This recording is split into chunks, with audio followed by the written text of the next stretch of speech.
Olá, pessoal, sejam bem-vindos, bem-vindas à nossa segunda videoaula. Hoje nós falaremos sobre tratamento imediato das queimaduras, controle da dor, reposição volêmica e as principais complicações. Então, vamos lá para a nossa segunda videoaula, tratamento de emergência das queimaduras. O tratamento imediato das queimaduras consiste em interromper o processo da queimadura, remover roupas, joias, anéis, piercings e próteses, cobrir as lesões com tecido limpo e avaliar a dor do paciente. A interrupção do processo de queimadura ela é eficaz quando realizada até 15 minutos após a queimadura. Esse resfriamento deve ser feito com água corrente ou compressas embebidas em soro fisiológico. Imediatamente após o resfriamento, o paciente deve ser coberto com pano limpo e seco para evitar hipotermia. O primeiro atendimento adequado, rápido e eficiente é primordial para a evolução positiva do paciente. Em caso de queimaduras químicas, deve-se remover as roupas e o excesso do agente, caso seja pó, com pano seco ou escova. E após essa remoção do produto químico, lavar por 30 minutos com água em temperatura ambiente e irrigar exaustivamente os olhos em caso de queimaduras oculares. Uma vez realizado o atendimento inicial, que prevê a identificação da substância que causou a queimadura e a tentativa de resfriamento, inicia-se então a avaliação primária, baseado nos princípios do Advanced Trauma Life Support, que estabelece como norma de conduta metodológica mnemônica o ABCDE, que também é utilizada pelo Curso Nacional de Normatização ao Atendimento de Queimado, da Sociedade Brasileira de Queimaduras. O A é de vias aéreas, então nesse momento deve-se avaliar a presença de corpos estranhos e retirar qualquer tipo de obstrução para garantir a permeabilidade das vias aéreas, principalmente se a queimadura ocorreu em local fechado e o paciente teve inalação de fumaça. O B refere-se à respiração.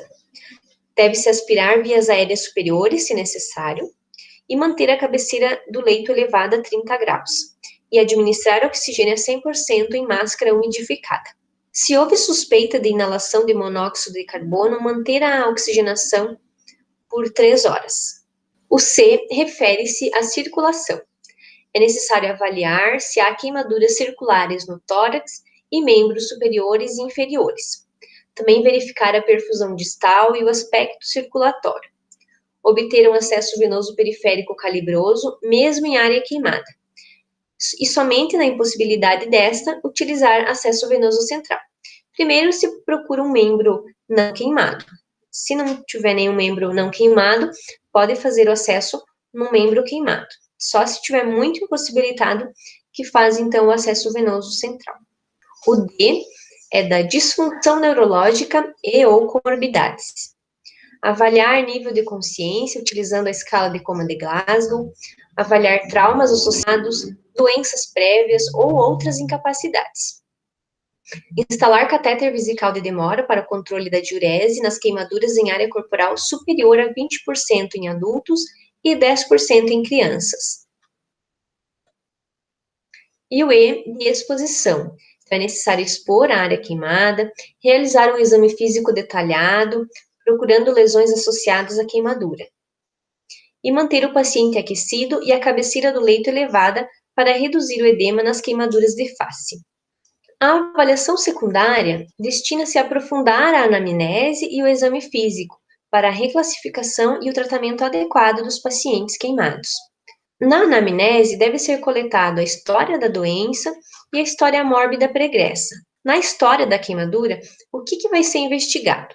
O agente que causou a queimadura, o horário que essa queimadura ocorreu, em qual ambiente ocorreu, se foi um ambiente fechado, se teve inalação de fumaça, se teve trauma associado, se teve perda de consciência. Nas crianças, investigar se tinha um adulto ou responsável no momento do acidente, investigar a possibilidade de maus tratos. Quanto à história mórbida pregressa, avaliar doenças pré-existentes, se o paciente tem diabetes, hipertensão, doença cardíaca, renal, o uso de medicações, álcool e drogas, se tem alergias e imunidade para o tétano. Sobre a reposição volêmica. A reposição volêmica, ela evita o choque irreversível com reposição de líquidos e eletrólitos. É necessário obter o peso e os valores laboratoriais iniciais do paciente e monitorar rigorosamente no tratamento imediato. Para a reposição volêmica, é utilizada a forma de Parkland, onde o líquido de infusão de escolha é o Ringer lactato, na quantidade de 2 a 4 ml, vezes o peso em quilo, vezes a porcentagem da superfície corporal queimada do paciente. A metade do volume calculado deve ser infundida nas primeiras 8 horas após o acidente, e a outra metade nas 16 horas seguintes, totalizando as primeiras 24 horas.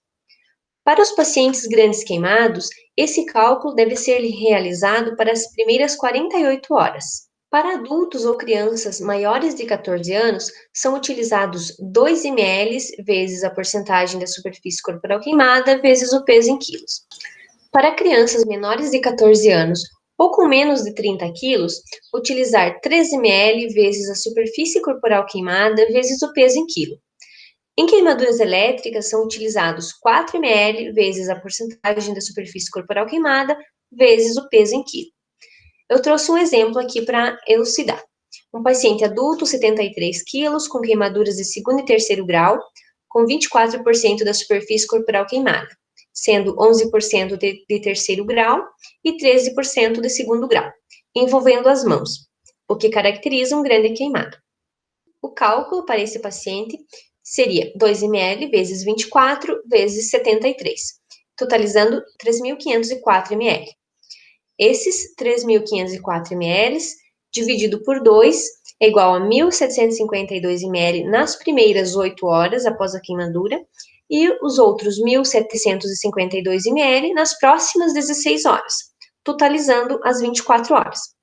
E como ele é um paciente grande queimado, e esse cálculo deve ser realizado para as 48 horas, então nas 24 horas seguintes vão ser infundidas mais 3.504 ml. O controle da dor. A dor, ela é causada pela liberação de fatores químicos, como a bradicinina, histamina e prostaglandina. A analgesia do paciente com dor, ele facilita os procedimentos, que são bastante dolorosos, e evita os efeitos nocivos do estresse. O manejo da dor é um desafio e requer uma terapêutica combinada, com o uso de medicações analgésicas e também medidas não farmacológicas. O paciente queimado apresenta dor intensa durante e após os procedimentos e os fármacos são o principal agente no combate à dor.